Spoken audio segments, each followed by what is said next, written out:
প্রিয় দর্শক, আমন্ত্রণ জানাচ্ছি এটিএন বাংলার নিয়মিত স্বাস্থ্য বিষয়ক আয়োজন করোনা এবং করণীয়। এই অনুষ্ঠানে আছি আমি ডাক্তার শাহেদ ইমরান। দর্শক, করোনার বয়স কিন্তু 3 মাস পেরিয়ে গেছে। আমাদের আতঙ্ক, ভয়, শঙ্কা সবকিছুই রয়েছে। জ্বর, সর্দি, কাশি, ঠান্ডা এগুলো হলেই আমাদের কিন্তু মনে মনে একটি ভয় জাগে, করোনা হলো কিনা।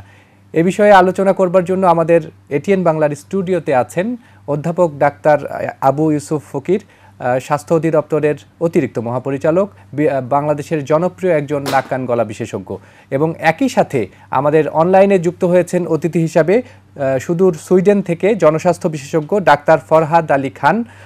দুজন অতিথিকেই আজকে আমি স্বাগত জানাচ্ছি আমাদের এটিএন বাংলার এই অনুষ্ঠানে। স্যার, আপনি কেমন আছেন? ভালো আছি স্যার। আমরা এই মুহূর্তে জানি যে নোভেল করোনা ভাইরাস এটি যে প্রবেশদ্বার, এটি আসলে কোন দিক দিয়ে মানুষের শরীরে প্রবেশ করে এবং কিভাবে প্রবেশ করে এবং আমাদেরকে সংক্রমিত করে? আসলে এটি তো অনেক বলা হয়েছে প্রতিটা চ্যানেলেই। 24 ঘন্টার মধ্যে মোর দেন 12 ঘন্টায় এইগুলো নিয়ে ডিসকাস হচ্ছে। সেটা হচ্ছে মেইনলি শুরু থেকেই আমরা নাক এবং মুখ দিয়ে। জি। আর যদিও আমরা চোখ এগুলো বলি, কিন্তু বাট সেটা চান্স অনেক কম। আমরা যদি মাস্ক ইউজ করি এবং নাক এবং মুখকে যদি আমরা প্রোটেক্ট রাখি এবং ফিজিক্যাল ডিস্টেন্স মেনটেন করি এবং বারবার হাত ধুতো করার উদ্দেশ্য হচ্ছে যাতে আমরা বিনা কারণে যাতে মুখে বা নাকে যাতে আঙুল না দেয়, এই জন্য হাতটাকে ক্লিন রাখা। জি। প্লাস খাওয়ার সময় যাতে হাত ক্লিন থাকে। জি। আমরা সাধারণ যে ঠান্ডা, সর্দি, কাশি হয়, একটু জ্বর হয়, এটা তো ফ্লুর সিজনও বলে। এই সময়টিতে আসলে জ্বর, ঠান্ডা, কাশিতে কি আমরা বাসাতেই থাকবো নাকি আমরা হাসপাতালে এর জন্য কোনো চিকিৎসার প্রয়োজন আছে বলে মনে করেন? অ্যাকচুয়ালি যে এখন যেটা আমরা ফ্লু বলতেছি, এটা কিন্তু এক সময় আপনার 1918, 21, 20 এটার নাম ছিল স্প্যানিশ ফ্লু। জি। এবং সেই ফ্লুতে সারা পৃথিবীতে তখন 5 থেকে 10 কোটি লোক মারা গেছে। জি।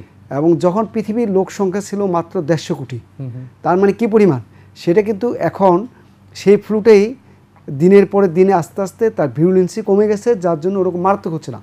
তবে যেহেতু এখন কোভিড-19 চলতেছে, সেক্ষেত্রে কোনো ফ্লুকেই আমরা ফ্লু হিসাবে মনে না করে আমি যদি এটিকে করোনা মনে করি, সেক্ষেত্রে আমার জন্য সেফ। আমি ফ্লু মনে করে আমি ঘরে বসে থাকলাম, আমি কোনো চিকিৎসা নিলাম না, বা আমার শ্বাসকষ্ট হচ্ছে এগুলোর দিকে আমি খেয়াল করলাম না, তাহলে তো আমাকে বেশিরভাগ ক্ষেত্রেই আমাকে মৃত্যুর ঝুঁকিতে ঠেলে দিতে পারে।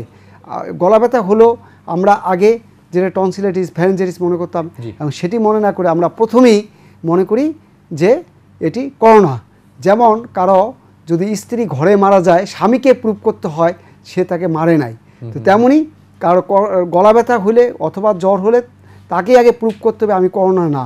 কিন্তু যতক্ষণ পর্যন্ত প্রুভড না হবে ততক্ষণ পর্যন্ত করোনা ধরেই আমাদেরকে চিকিৎসা নিতে হবে, অথবা আমার মনে মেন্টাল সেটআপটা থাকতে হবে যে এটি যে করোনা। জি। দর্শকদের জন্য একটু যদি আমাদের বলেন যে আসলে কোন সময়টিতে এই করোনার টেস্ট যেটি বাংলাদেশে বিদ্যমান রয়েছে, কোন সময় আমরা এই টেস্টটি করতে যাব, কোন কোন উপসর্গ আসলে পরে সাধারণত আমরা এই টেস্টটি করে আমরা কনফার্ম হব? বিশেষ করে গলা ব্যথা, কাশি, শ্বাসকষ্ট, এই 3টি জিনিস। তারপরে কন্ট্যাক্ট ট্রেসিং মানে কি আপনার ফ্যামিলি কারো হয়েছে সেক্ষেত্রে, অথবা এক্সপোজার হিস্ট্রি, অথবা আগে যেটা প্রথম দিকে বলতো বিদেশ থেকে আসছে তাদের কন্ট্যাক্ট আসছে কিনা, এই বিষয়গুলো দেখে, এই বিষয়গুলোতে। জি জি, ধন্যবাদ ডাক্তার আবু ইউসুফ ফকির। আমরা যে প্রায় দেখি অনেক বাচ্চাদের ক্ষেত্রে গলা ব্যথার সমস্যাটি হয়, এটি যদি কয়েক বছরে যদি একই সমস্যা হতে থাকে, আপনি একটি বিষয় বলছিলেন যে টনসিলাইটিস, এই যে টনসিল ফেলে দেওয়ার একটা বিষয় থাকে বা টনসিল কাটা, এইটা কখন করবে এবং টনসিলের সমস্যা যাদের হয় তারা বারবার ইনফেকশন হয়, সেটা যদি বছরে 3 বারের বেশি হয় এবং 3 বারের বেশি যদি সে অসুস্থ থাকে, তাহলে এটি একটি ইন্ডিকেশন। আরেকটি ইন্ডিকেশন হচ্ছে যাদের মেকানিক্যালি অনেক বড় এবং বড় হওয়ার জন্য তার শ্বাসকষ্ট হচ্ছে, অথবা নাক ডাকে, অথবা হা করে ঘুমায় বা সোয়ালো করতে পারতেছে না, এইটি একটি এই দুটি মেজর ইন্ডিকেশন। আর যদি বারবার পেরিটনসিলেপসিস হয়, এগুলো বিভিন্ন কারণে টনসিলেক্টমি করা হয়। জি, তখন টনসিলেক্টমি করা হয়। ধন্যবাদ স্যার, আপনার কাছে আবার আসবো। আমাদের সাথে অনলাইনে যুক্ত আছেন সুদূর সুইডেন থেকে প্রবাসী বাংলাদেশি ডাক্তার ফরহাদ আলী খান। আপনি কি আমাকে শুনতে পাচ্ছেন? হ্যাঁ, শুনতে পাচ্ছি। জি, ডাক্তার ফরহাদ আলী খান, আপনার পূর্বেও আমরা দেখেছি বিভিন্ন দুর্যোগ এবং বাংলাদেশের অনেক দুর্যোগময় মুহূর্তে আপনার অনেক বড় শক্তিশালী ভূমিকা ছিল। আজকেও কিন্তু বাংলাদেশ একটি দুর্যোগময় মুহূর্তে রয়েছে এবং একটি ক্রান্তিকাল পার করছে। আপনি সুইডেনে জনস্বাস্থ্য বিশেষজ্ঞ হিসেবে কাজ করছেন। বাংলাদেশে করোনা ভাইরাস, এই নোভেল করোনা ভাইরাসের বয়স 3 বছর অতিক্রম করেছে। আপনি নিশ্চয়ই সুইডেন থেকে বাংলাদেশের খবর রাখেন। বাংলাদেশের অবস্থান এখন কত কি, এবং যে কার্ভটির কথা আমরা বলি সেই কার্ভে আসলে আমরা কোন অবস্থায় রয়েছি বলে আপনি মনে করছেন? ধন্যবাদ।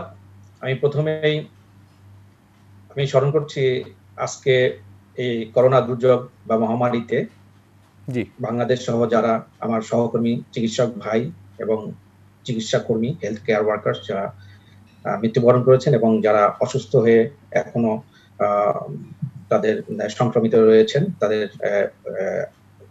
দ্রুত আরোগ্য কামনা করছি।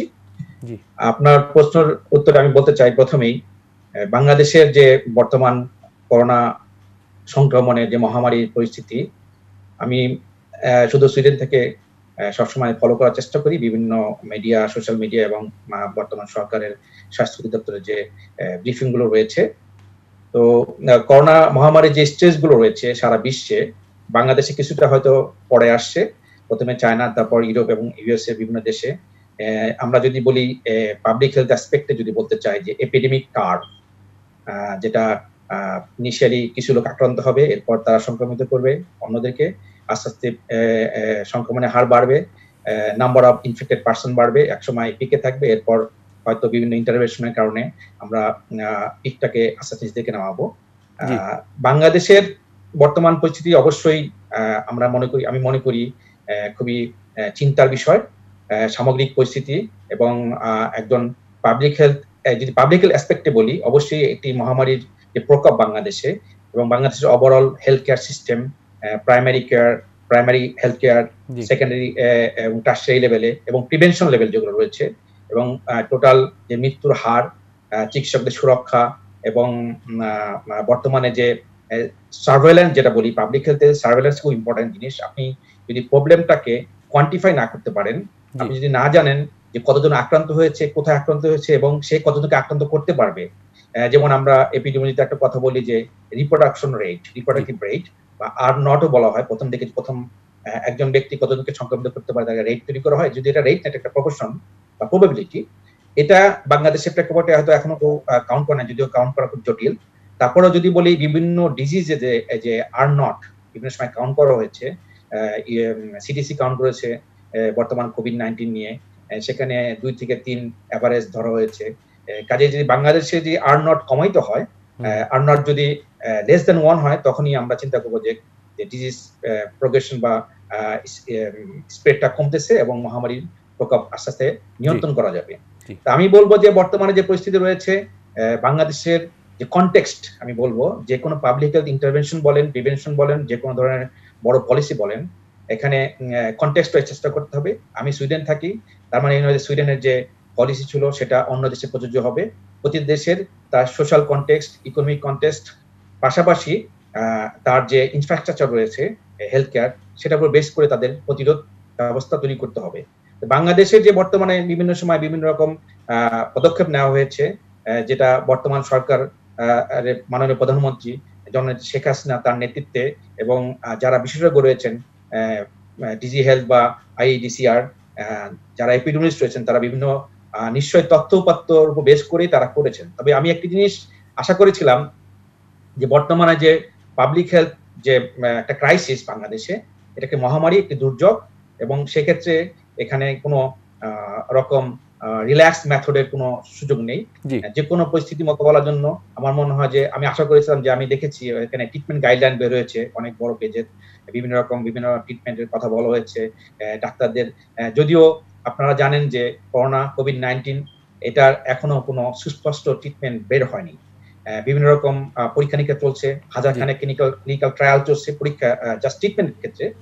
আর প্রিভেনশন যদি বলি, ভ্যাকসিন যেখানে আমি চাকরি করি, আমি আস্ট্রাজেনেকা একটা কোম্পানি, যেখানে আমি ডাইরেক্টর অফ এপিডেমিওলজি জয়েন করেছি গত জানুয়ারি মাস থেকে, আমাদের ফার্মাসিউটিক্যাল সহ যেটা অক্সফোর্ড ইউনিভার্সিটি যে ডক্টর ফরহাদ আলী, আমরা ভ্যাকসিনের বিষয়টি নিয়ে আবার আপনার কাছে আসব, তবে আমরা এই পর্যায়ে আমি একটু অধ্যাপক ডাক্তার আবু ইউসুফ ফকির আপনার কাছে একটু আসতে চাই যে ডক্টর ফরহাদ আলী খান যে কথাগুলো বলছিলেন, যে বাংলাদেশের যে পরিস্থিতির বিষয়গুলো বলছিলেন জনস্বাস্থ্য বিশেষজ্ঞ হিসেবে, স্যার এই মুহূর্তে আমাদের যে টেস্টের যে সক্ষমতা রয়েছে এবং সক্ষমতা আগের থেকে অনেক বেড়েছে, এখন কিন্তু আমরা যতই বেশি টেস্ট করছি ততই আমরা কিন্তু সংক্রমণের সংখ্যা বা হার যদি অনেক বেড়েছে, এইটি আসলে বাংলাদেশের প্রেক্ষাপটে এবং বর্তমান অবস্থায় আপনি কি মনে করেন যে আসলে টেস্টটি আরও কি বেশি করা উচিত বা আমাদের সেই ফ্যাসিলিটি কি বাড়ানোর কোনো প্রক্রিয়া রয়েছে কিনা? কারণ আপনি স্বাস্থ্য অধিদপ্তরের খুব গুরুত্বপূর্ণ দায়িত্ব পালন করছেন এই মুহূর্তে। আমরা চাইলেই হঠাৎ করে খুব বাড়াতে পারবো না। আমরা 200 থেকে আজকে 14,000 টেস্টে আসছি,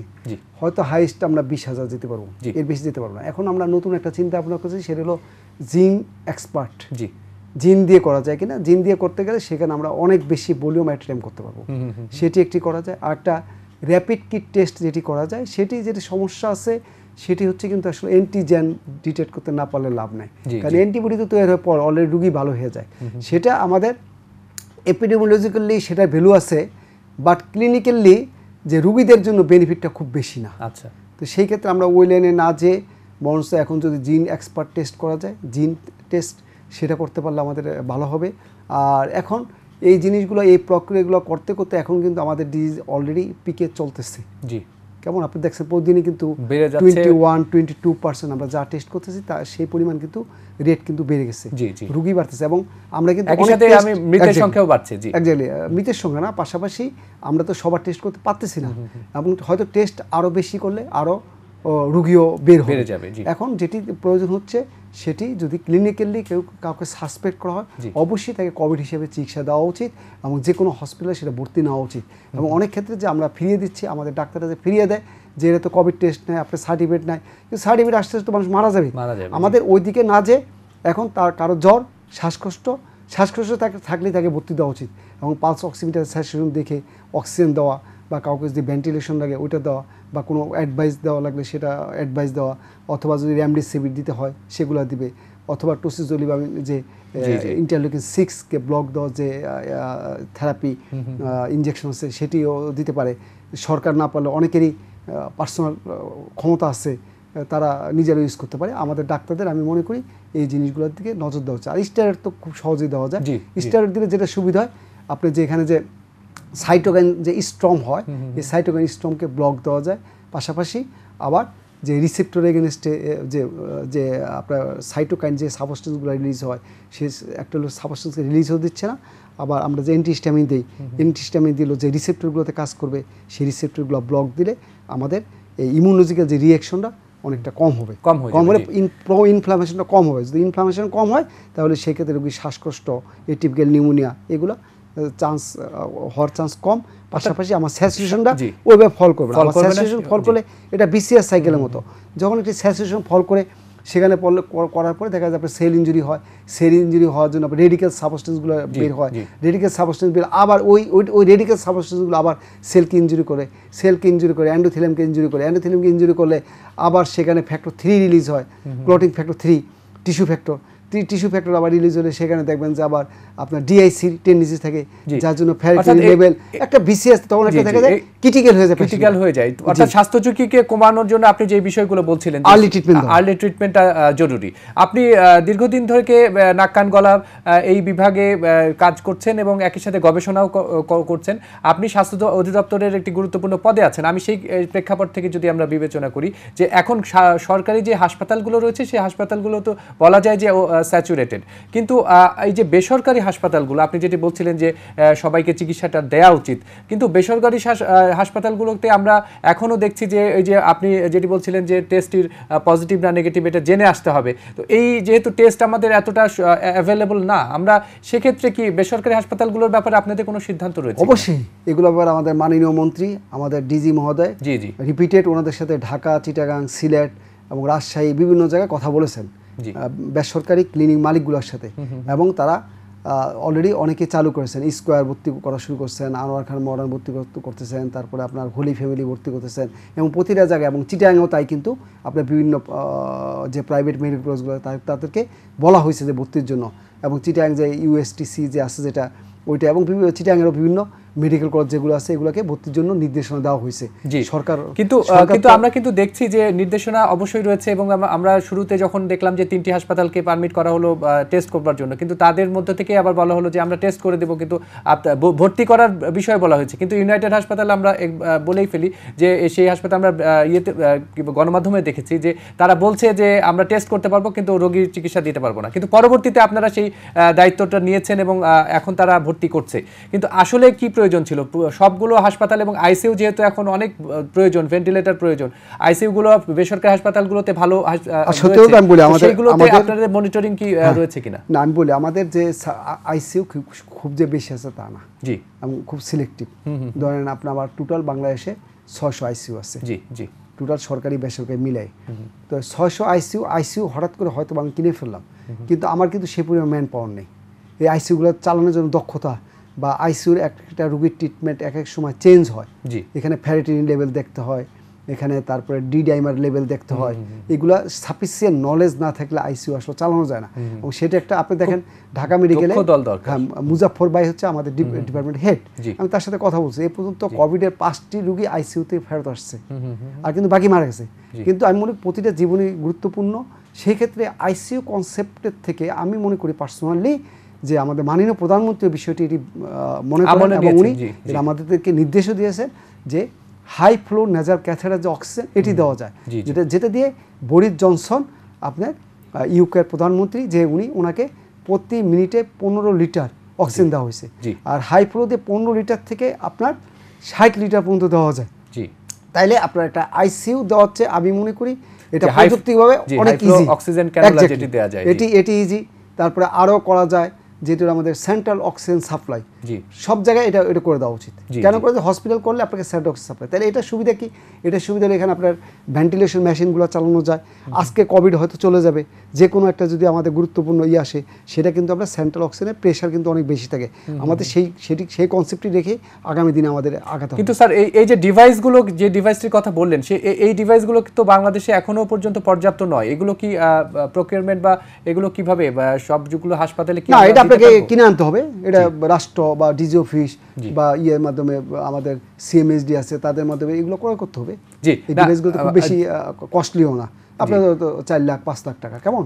তাই এখন তো একটা ভেন্টিলেটর মেশিনের দাম আপনার বর্তমান বাজারে যেটা আছে, এটা ভালো মেশিন কিনতে গেলে 25 থেকে 30 লক্ষ টাকা, একদম যদি চাইনিজ কোম্পানি নেন সেটাও আপনার 12 লক্ষ টাকা।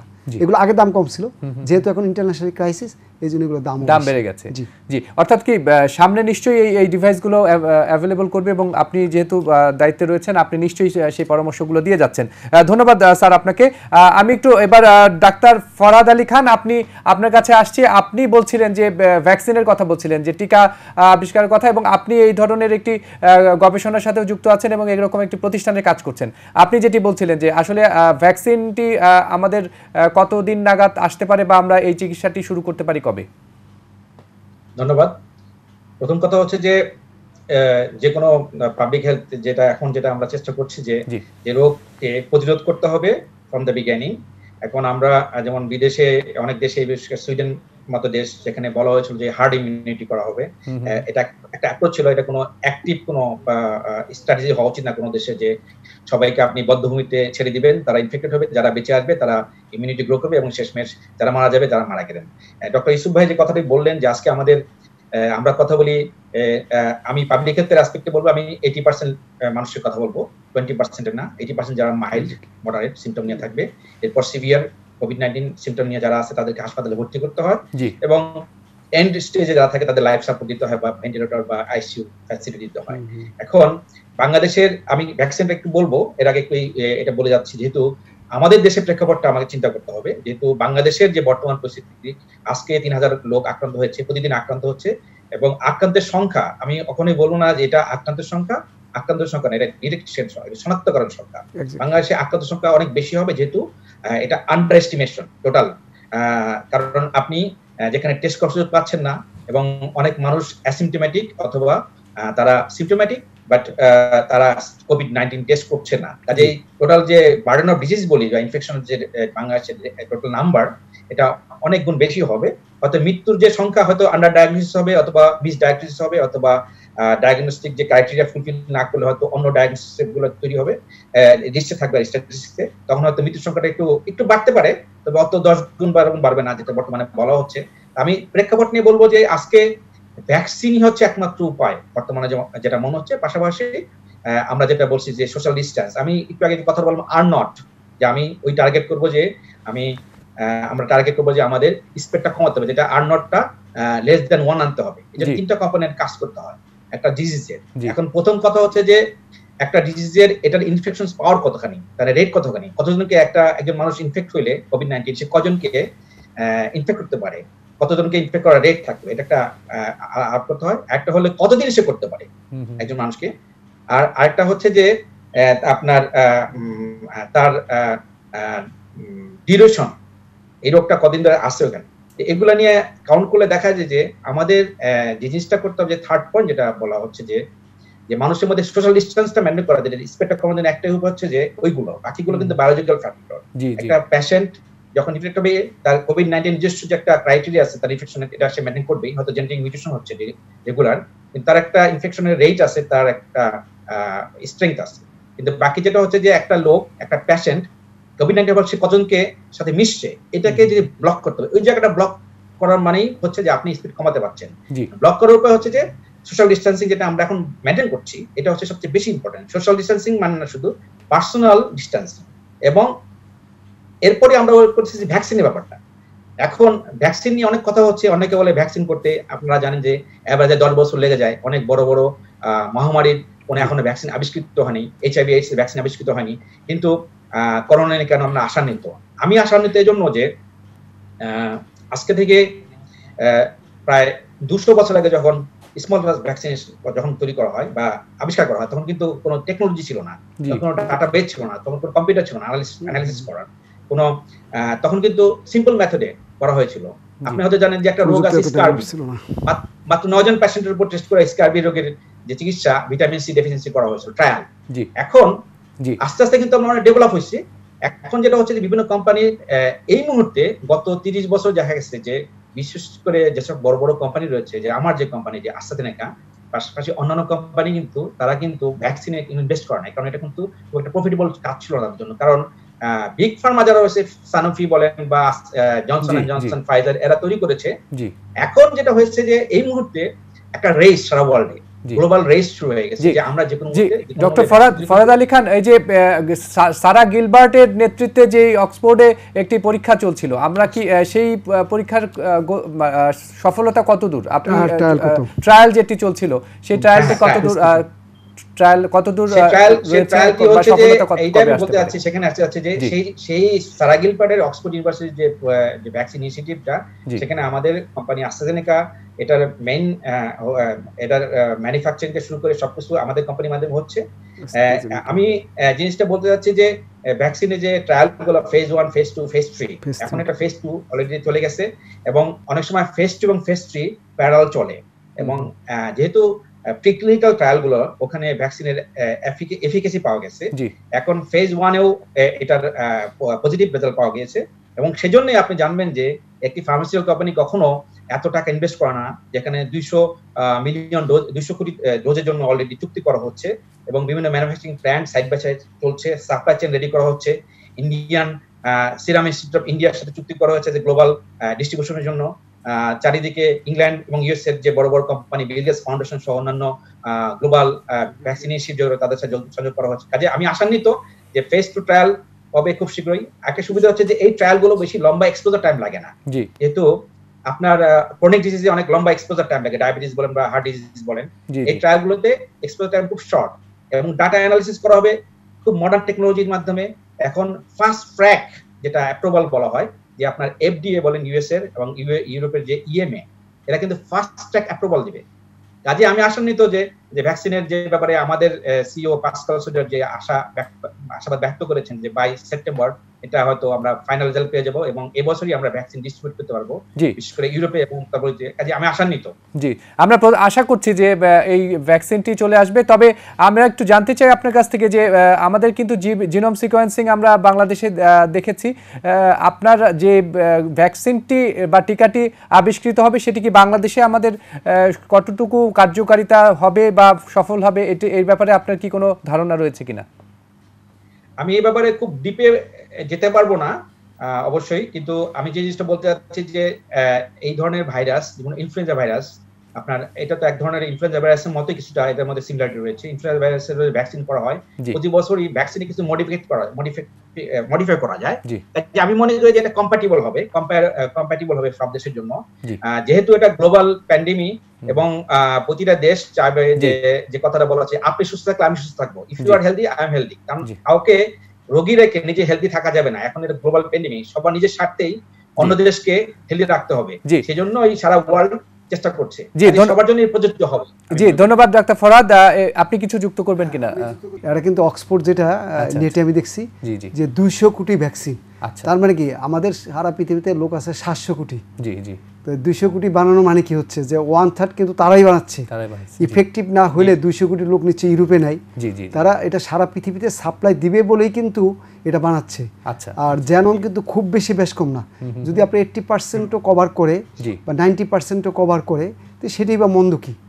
আবার এরপরে যেমন আমরা যে এডিশন চেঞ্জ করি, তো প্রয়োজনে সেটা তারা আরো মডিফাই করার সুযোগ আছে। এখন তো আমার এটা কোনো বিকল্প নাই। জি জি, অর্থাৎ ভাইরাসের যে চরিত্র পরিবর্তন হচ্ছে তার সাথে সাথে কিন্তু ভ্যাকসিনের মডিফাই করা সম্ভব। জি জি, আপনি যদি দেখেন জানোমি এর সাথে যে আমাদের সার্স বেরের সাথে মোর দ্যান 80% মিল আছে, আমাদের মার্স বেরের সাথে মোর দ্যান 50% মিল আছে। এখন এটা খুব যেহেতু আমাদের মর্টালিটি বেশি করতেছে, এই জন্য কিন্তু সারা পৃথিবীটা পাগল হয়ে গেছে এটা ভ্যাকসিন বানানোর জন্য, এবং সারা পৃথিবীর ডিমান্ড আছে বলে কিন্তু তারা এট এ টাইম 200 কোটি ভ্যাকসিন বানাচ্ছে। উইদিন সেপ্টেম্বরের মধ্যে ভ্যাকসিনটা চলে আসবে। এবং সেটাতে অবশ্যই ভারতের যে আমাদের আছে যে ইমিউন সিরাম ইনস্টিটিউট, তারও এটার সাথে ইনভলভ রয়েছে। জি, এটি অবশ্যই আমাদের আশা প্রদান করে। আপনি স্যার যদি বলেন যে সম্প্রতি আমরা জোন বাংলাদেশে কিন্তু এর মেম্বার হয়েছে যাতে ভ্যাকসিন পায়, এবং সেই ভ্যাকসিনটা কারা প্রথম পাবে সারা বিশ্বে, সেটা হচ্ছে ফার্স্ট লাইনের যারা, সেটা হচ্ছে ডাক্তার এবং মেডিকেল স্টাফ, আর হলো ফার্স্ট লাইনে প্রথম ভ্যাকসিনটা পাবে। জি, এটা জি, ধন্যবাদ অধ্যাপক ডাক্তার ইউসুফ ফকির। আপনার কাছে একটু জানতে চাই যে বাংলাদেশে সম্প্রতি জোন ভাগ করে একটি ব্যবস্থা করা হয়েছে, যে জোন ভিত্তিক কিছুটা রেড জোন, ইয়েলো জোন এবং গ্রিন জোন করে লকডাউনের একটা প্রক্রিয়া করা হচ্ছে। আপনার কাছে কি মনে হয় এই প্রক্রিয়াতে কি আমরা কিছুটা উপকার পাবো? আমরা কিছুটা উপকার পাবো, যেটা বলছে যে 1 লক্ষের মধ্যে যে ঢাকা শহরে 30 জনের বেশি যদি রোগী থাকে তাহলে হচ্ছে রেড জোন, 40 জন করে, আমি নেটে যেটা দেখলাম 30 জন, জি 30 বা 40, জি জি হ্যাঁ 30 জন। আর বলছে 3 থেকে 19 জন যদি থাকে তাহলে ইয়েলো, লেস দেন 3 তাহলে যদি সেটা হচ্ছে গ্রিন জোন। আর ঢাকার বাইরে বলছে প্রতি লাখে যদি 10 জন থাকে। আচ্ছা, জি, ঠিক আছে, এটা হলো ডাটা। ঢাকা শহরে 38টি রেড জোন, 19টি ইয়েলো জোন, বাকিগুলো গ্রিন জোন। এটা আমি একটু আগে দেখে এসেছি এটা। জি, কিন্তু এই যে জোন ভিত্তিক করলে কিছুটা বেনিফিট হবে, তবে না, তবে এখন আমাদের যে ক্রাইসিস, যে রোগী ভর্তি এগুলা, আর যদি আমি এডিজি হিসেবে বলছি না, আমি ব্যক্তিগতভাবে একজন ডাক্তার হিসেবে মনে করি যে এখন আসলে ওইগুলো চিন্তা না করে অ্যাটলিস্ট 1 সপ্তাহের জন্য হলো যদি আপনি কারফিউ দেন, সেটা হবে বেস্ট। জি, একদম 1 সপ্তাহ যদি আমাদের কারফিউ দেয়, আমার টার্গেটটা কি? টোটাল লকডাউন না, আমার টার্গেটটা কি? আমার 1 লাখ রোগী হবে, কিন্তু আমি এই আপনার বাড়িতে 1 লাখ গেস্ট হবে। আপনি যদি এই গেস্টটা যদি 20 দিনে খাওয়ান, তাহলে কিন্তু আপনি ভালোভাবে খাওয়াইতে পারবেন।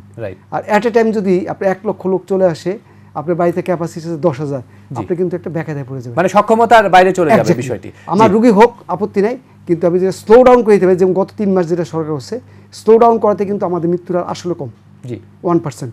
কিন্তু এখন তো বেশি যেহেতু, এটা আমার পার্সোনাল ভিউ হচ্ছে যে যদি আমি একটু স্লো ডাউন করে দিতে পারি, আমার হাসপাতাল, প্রাইভেট হাসপাতাল এগুলোতে আমরা সেবা দিতে পারবো। কিন্তু অ্যাট এ টাইম যদি সব রোগীগুলো হয়ে যায়, তাহলে কিন্তু আমরা বিশেষ করে ঢাকা, চিটাগাং,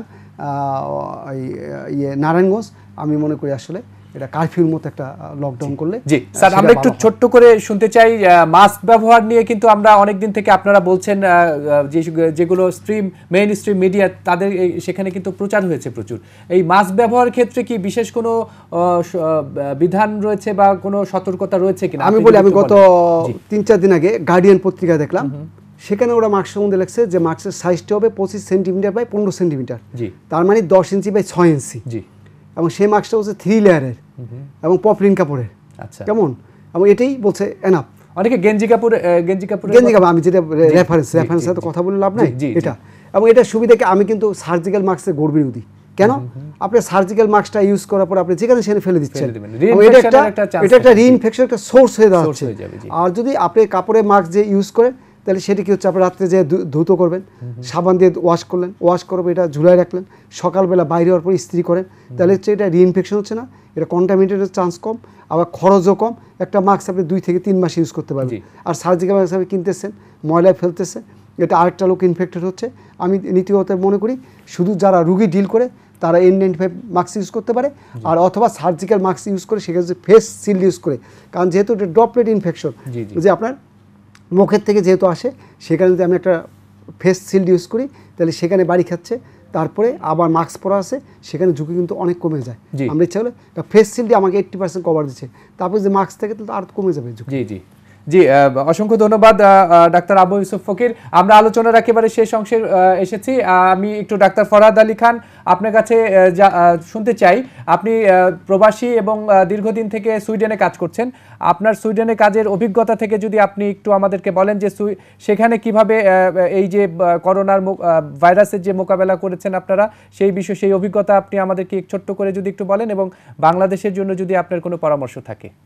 ডাক্তার ফরহাদ আলী খান। সুইডেনের উদাহরণ সারা বিশ্বে বিতর্কিত হয়েছে।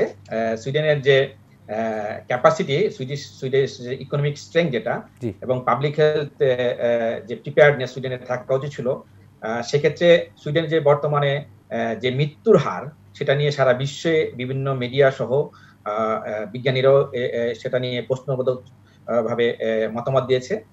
সুইডেনের মৃত্যুর হার একটু বেশি। এর কারণ রয়েছে অনেক। তার মধ্যে জনসংখ্যার যারা মৃত্যুবরণ করেছে তাদের, আপনারা জানেন যে কোভিড-19 একটি যারা আক্রান্ত, যাদের বয়স যদি বেশি হয়ে থাকে এবং অন্যান্য কোমরবিডিটি থাকে, তাদের মৃত্যুর সংখ্যা বেশি, বা এটা কেস ফার্টিলিটি রেট হাই। সে কারণে সুইডেনের এক ধরনের আনসাকসেসফুল পাবলিক হেলথ ইন্টারভেনশন নেওয়া হয়েছে। যদিও আমি মনে করি যে এখানে সোশ্যাল ডিস্টেন্সিং যেটা, এটা বাস্তবায়ন করার জন্য আরেকটু স্ট্রিক্ট পদক্ষেপ নিলে হয়তো কিছু আক্রান্ত সংখ্যা কমতো। পাশাপাশি হোম কেয়ার বা ওল্ড হোমে যদি প্রিভেনশন নেওয়া যেত।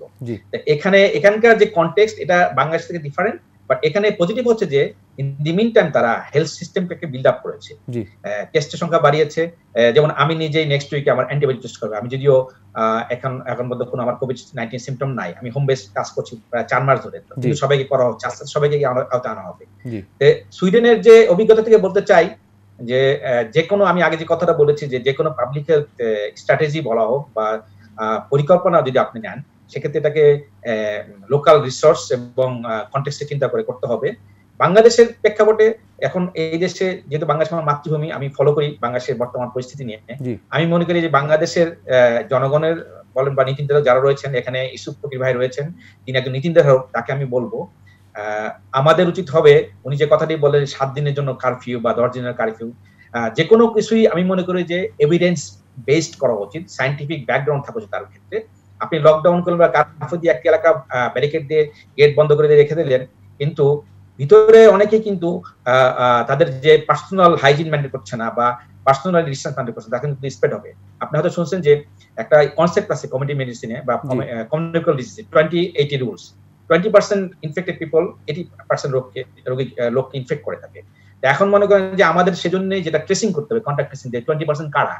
এখন করে লকডাউন পরিস্থিতিতে রেড জোনও যদি 30 জন লোক থাকে পার ইন্ডিভিজুয়াল, এটা একটা আপনার মেজার হচ্ছে যে কতজনে একটা এলাকায় কতজনের মধ্যে কতজন আক্রান্ত হয়েছে বা শনাক্ত হয়েছে। কিন্তু তাদেরকে ট্রেস করতে হবে, যারা তাদের ফার্দার তারা স্প্রেড করতে না পারে, আইসোলেশন ব্যবস্থা করতে হবে, তাদের কোয়ারেন্টাইন ব্যবস্থা করতে হবে। এগুলো যদি সমন্বিত পরিকল্পনা না হয়, একটা public health emergency preparedness plan যদি না থাকে, যে কোনো পরিকল্পনা নেন আপনি আবার চেঞ্জ করতে হবে। আমরা দেখছি বারবার চেঞ্জ হচ্ছে পরিকল্পনা।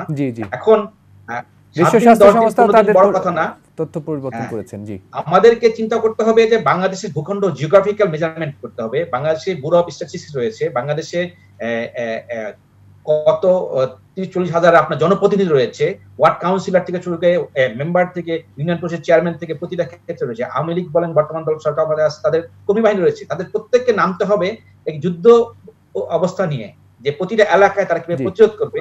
যাদেরকে এখানে যারা মারা গিয়েছেন তাদেরকে ঠিকমতো, এটা কোনো করোনা কিন্তু মারা গেলে তার শরীর থেকে সরানোর রিস্ক থাকে না অতটা বেশি, এটা নিয়ে অনেক সচেতনতা করতে হবে, জনগণকে সচেতনতা করতে হবে, জনগণকে প্রিভেনশন শিখাতে হবে, পাশাপাশি ডিজিজ সার্ভেইলেন্স এবং মনিটরিং ব্যবস্থাটা জোরদার করতে হবে। জি, ধন্যবাদ ডাক্তার ফরহাদ আলী খান। আমরা আপনার কথা যেটি বুঝলাম যে সচেতনতা, ব্যক্তিগত সচেতনতা এবং জনসচেতনতা যদি বৃদ্ধি পায় তাহলে আমরা অবশ্যই এই সমস্যা এবং এই ক্রান্তিকাল মোকাবেলা করতে পারবো।